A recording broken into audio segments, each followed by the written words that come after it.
আসসালামু আলাইকুম ওরহমতুল্লাহি ওবরাকাতুহু। আমার অতি প্রিয় দিনী বোনেরা, আমার পরম শ্রদ্ধেয় মা ও বোনেরা, কেমন আছেন আপনারা?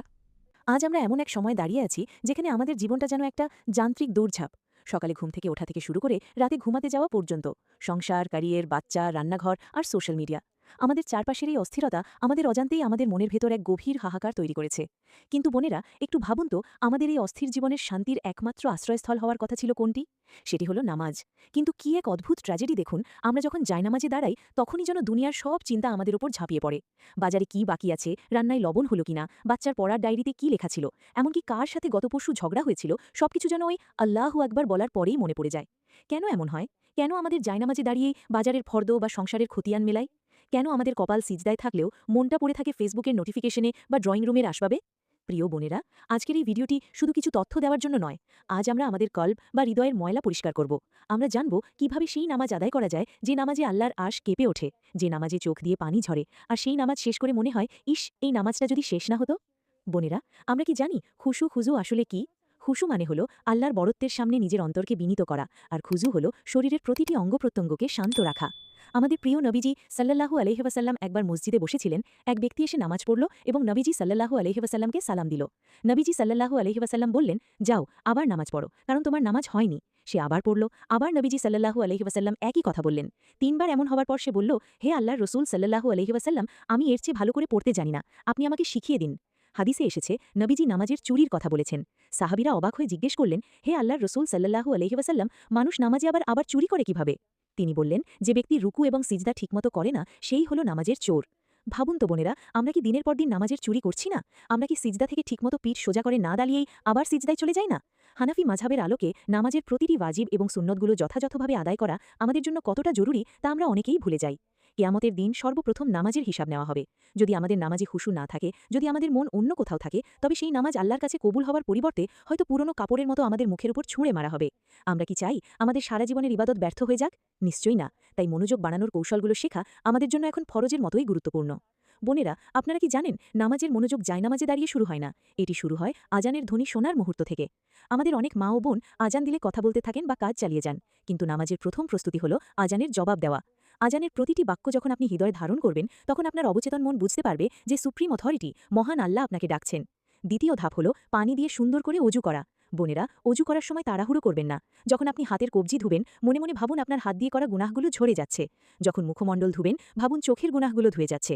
অজু কেবল একটা পরিচ্ছন্নতা নয়, এটি একটি আধ্যাত্মিক গোসল যা আপনার আত্মাকে নামাজের জন্য পবিত্র করে তোলে। অজুর শেষে কালিমায়ে শাহাদাত পাঠ করার মাধ্যমে আপনি জান্নাতের 8টি দরজা খুলে দেওয়ার সৌভাগ্য অর্জন করতে পারেন। তৃতীয় একটি সিক্রেট টিপস দিই, অজু করে জায়নামাজে দাঁড়িয়েই আল্লাহু আকবার বলবেন না। অন্তত 2 মিনিট স্থির হয়ে দাঁড়ান। চোখ বন্ধ করে ভাবুন, আমি এখন কার সামনে দাঁড়িয়েছি? যিনি 7 আসমান আর 7 জমিনের মালিক, তার সামনে দাঁড়িয়েছি। দুনিয়ার ব্যস্ততাকে দরজার বাইরে রেখে আসুন। মনের দরজায় যেন একটা অদৃশ্য সাইনবোর্ড টাঙিয়ে দিন, আগামী 20 মিনিট আল্লাহ ছাড়া কেউ আমার সাথে কথা বলবে না। হানাফি মাযহাব অনুযায়ী আমরা যখন তাকবীরে তেহরিমা বাঁধি, তখন আমাদের হাত থাকে বুকের ওপর। এই হাত বাঁধার মানে কি জানেন? এর মানে হলো আমি আমার 2 হাত দিয়ে দুনিয়াকে পেছনে ঠেলে দিয়ে আল্লাহর প্রেমে বন্দী হলাম। আমরা যখন নামাজে দাঁড়াই তখন আমরা কি পড়ি? অধিকাংশ বোন আমাকে বলেন, আপু, আমি তো সূরা ফাতিহার অর্থই জানি না। বোনেরা, আপনি যদি কারো সাথে কথা বলেন যার ভাষা আপনি বোঝেন না, আপনার কি সেই কথায় মনোযোগ থাকবে? মোটেও না। সূরা ফাতিহা হলো বান্দা এবং আল্লাহর মাঝে একটি কথোপকথন। আপনি যখন বলেন আলহামদুলিল্লাহি রাব্বিল আলামিন, তখন আল্লাহ উত্তর দেন, আমার বান্দা আমার প্রশংসা করল। নামাজে মনোযোগ বাড়ানোর প্রধান একটি চাবিকাঠি হলো আপনি যে সূরাগুলো এবং তাসবিহগুলো পড়ছেন তার অন্তত সহজ অর্থটা জেনে নেওয়া।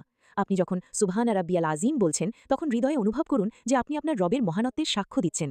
আরেকটি গুরুত্বপূর্ণ বিষয় হল দৃষ্টির অবস্থান। হানাফি মাযহাবের বিধান অনুযায়ী কিয়ামের সময় সিজদার জায়গায় তাকাতে হবে, রুকুর সময় পায়ের বৃদ্ধাঙ্গুলির দিকে, আর সিজদার সময় নাকের ডগার দিকে। এই যে চোখের নিয়ন্ত্রণ, এটি আপনার মনকে বিক্ষিপ্ত হওয়া থেকে রক্ষা করবে।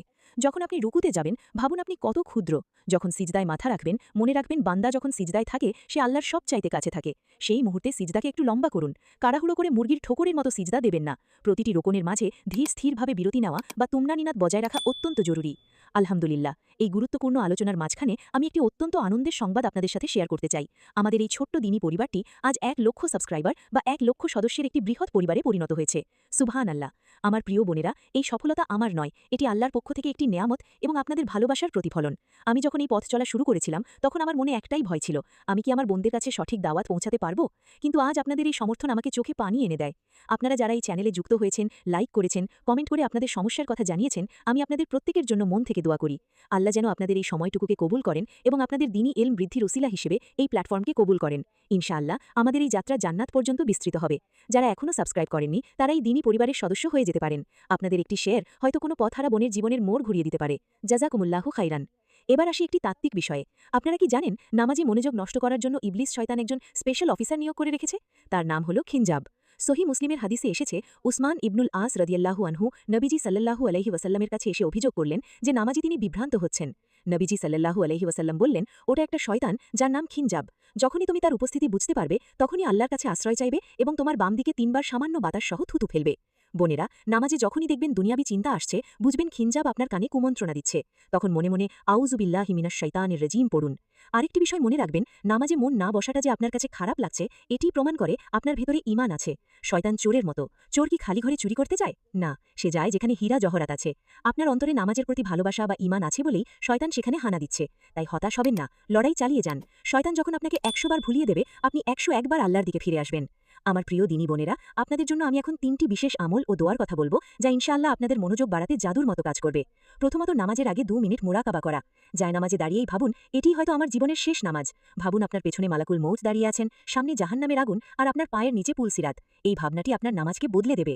দ্বিতীয়ত, প্রতিদিন অন্তত একটি নতুন সূরার অর্থ শেখা। আমরা সাধারণত ছোট 4-5টি সূরা দিয়েই সারা বছর নামাজ পড়ি। এতে নামাজ অনেকটা অভ্যাসে পরিণত হয়। আপনি যদি নিয়মিত নতুন নতুন সূরা শেখেন এবং তার অর্থ বোঝার চেষ্টা করেন, তবে নামাজে আপনার মনোযোগ দিতেই হবে, কারণ আপনার মস্তিষ্ক তখন নতুন তথ্য প্রসেস করবে। তৃতীয়ত, একটি বিশেষ দোয়া। নবীজি মুআজ ইবনে জাবাল রাদিয়াল্লাহু আনহুকে শিখিয়েছিলেন যে প্রতি নামাজের শেষে যেন এই দোয়াটি পড়া হয়, আল্লাহুম্মা আইন্নি আলা যিকরিকা ওয়া শুকরিকা ওয়া হুসনি ইবাদাতিকা। অর্থাৎ, হে আল্লাহ, আমাকে সাহায্য করুন আপনার জিকির করতে, আপনার শুকরিয়া আদায় করতে এবং আপনার সুন্দর ইবাদত করতে। বেনেরা, আমরা তো আল্লাহর সাহায্য ছাড়া কিছুই করতে পারি না, তাই নামাজের মনোযোগ বাড়ানোর জন্যও তার কাছেই সাহায্য চাইতে হবে। এই দোয়াটি নিয়মিত পাঠ করুন। প্রিয় বোনেরা, আজকের এই দীর্ঘ আলোচনার শেষে আমি শুধু একটি কথা বলতে চাই। আমরা কি সেই দিনটির কথা কল্পনা করতে পারি যেদিন হাসরের ময়দানের সব ভয়াবহতা পার হয়ে আমরা জান্নাতের সবুজ ঘাসের ওপর সমবেত হব? একবার কল্পনা করুন তো, জান্নাতের একটি বিশাল ময়দান, সেখানে ইমাম হিসেবে দাঁড়িয়েছেন আমাদের প্রাণের নবী, আমাদের কলিজার টুকরা মুহাম্মদুর রাসূলুল্লাহ সাল্লাল্লাহু আলাইহি ওয়াসাল্লাম। আর তার পেছনে নামাজের সারিতে দাঁড়িয়েছি আমরা, দুনিয়ার সেই গুনাহগার বোনেরা যারা শত কষ্টের মাঝেও নামাজ ছাড়িনি, যারা বারবার মনোযোগ হারিয়েও আল্লাহর দিকে ফিরে আসার চেষ্টা করেছি। সেই জান্নাতি নামাজে কি কোনো ভয় থাকবে? কোনো খিনজাব থাকবে?